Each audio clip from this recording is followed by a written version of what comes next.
Terkuat, ternyata OPM mendapat suntikan dana dari sosok besar ini. OPM, Organisasi Papua Merdeka, menjadi masalah sendiri bagi Indonesia. OPM yang juga KKB atau kelompok kriminal bersenjata kerap kali mengundang kengerian di media. Bagaimana tidak, OPM tidak segan melakukan hal anarkis agar kemampuannya dipenuhi. Tentu warga Papua yang langsung kena imbasnya karena ulah keji organisasi ini. Namun tidak terelakkan agresi OPM juga merugikan pihak-pihak lain termasuk mantan Menteri Susi Pujiastuti. Awal Februari lalu salah satu pesawat komersil milik Susi Pujiastuti dibakar oleh OPM. Pesawat Susi Air dibakar di lapangan terbang Paro 7 Februari 2023. Susi Pujiastuti sendiri yang mengkonfirmasi kejadian itu di Twitter pribadinya.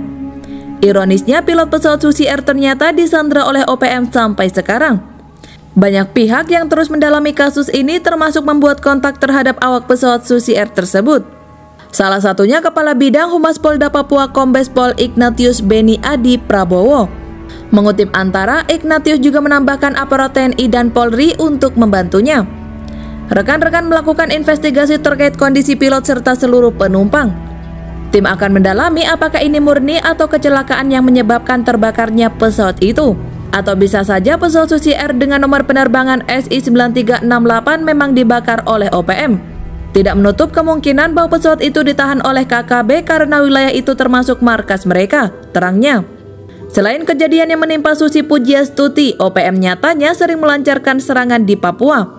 Seperti pada 5 Desember 2022 di mana OPM menyerang tukang ojek di Kampung Mangabib, Distrik Oksebang, Kabupaten Pegunungan Bintang, Provinsi Papua Pegunungan. Telah terjadi penyerangan pukul 14.13 waktu Indonesia Timur terhadap 6 orang di pangkalan ojek Kampung Mangabib. Penyerangan itu merenggut 2 nyawa dan 4-nya berhasil menyelamatkan diri. 3 selamat diamankan di Kampung Mangabib oleh masyarakat dan 1 lagi selamat dan berada di Polsek Oksibil, tulis PMJ News. Lalu pada Kamis 11 Januari 2023 Antara melaporkan tindakan OPM di Papua Pegunungan. Mereka membakar kantor Dinas Kependudukan dan Catatan Sipil atau Disdukcapil Pegunungan. Lalu muncul pertanyaan, dari mana OPM bisa mendapatkan atau membeli senjata? Pada awal Januari lalu, seorang pilot berinisial AG ditangkap oleh otoritas Filipina. AG ketahuan membawa senjata ilegal yang akan dikirim ke Indonesia. Mengutip indonesia.postin.com, senjata-senjata ini dipercaya akan digunakan oleh OPM.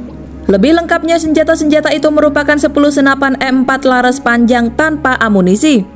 Harga satuan senjata tersebut diperkirakan 50.000 peso atau 14 juta rupiah.